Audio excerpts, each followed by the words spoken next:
আসসালামু আলাইকুম বন্ধুরা, আজকের ভ্রমণ ব্লগে আপনাদের সবাইকে স্বাগতম। আমি এখন রয়েছি সৈয়দ আহমদ কলেজে।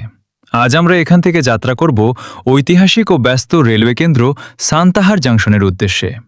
যাত্রা শুরুতেই চারপাশের সুন্দর পরিবেশ, সবুজ সবুজ প্রকৃতি এবং গ্রামের মনোরম দৃশ্য আমাদের মনকে আনন্দে ভরিয়ে দেয়। রাস্তার দুই পাশে বিস্তীর্ণ মাঠ, গাছপালা এবং স্থানীয় মানুষের দৈনন্দিন জীবনযাত্রা দেখতে দেখতে আমরা এগিয়ে চলেছি। অবশেষে আমরা পৌঁছে গেলাম সান্তাহার জাংশনে। এটি বাংলাদেশের অন্যতম গুরুত্বপূর্ণ রেলওয়ে জাংশন, যেখানে দেশের বিভিন্ন প্রান্ত থেকে ট্রেন এসে মিলিত হয়। স্টেশনের ব্যস্ততা, ট্রেনের আগমন প্রস্থান এবং যাত্রীদের চলাচল পুরো পরিবেশকে প্রাণবন্ত করে তুলেছে। এখানে এসে আমরা স্টেশনের বিভিন্ন অংশ ঘুরে দেখলাম এবং কিছু সুন্দর মুহূর্ত ক্যামেরাবন্দি করলাম।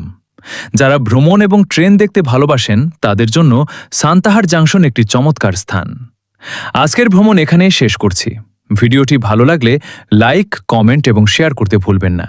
আর নতুন নতুন ভ্রমণ ব্লগ দেখতে আমাদের সঙ্গে থাকুন। আল্লাহ হাফেজ।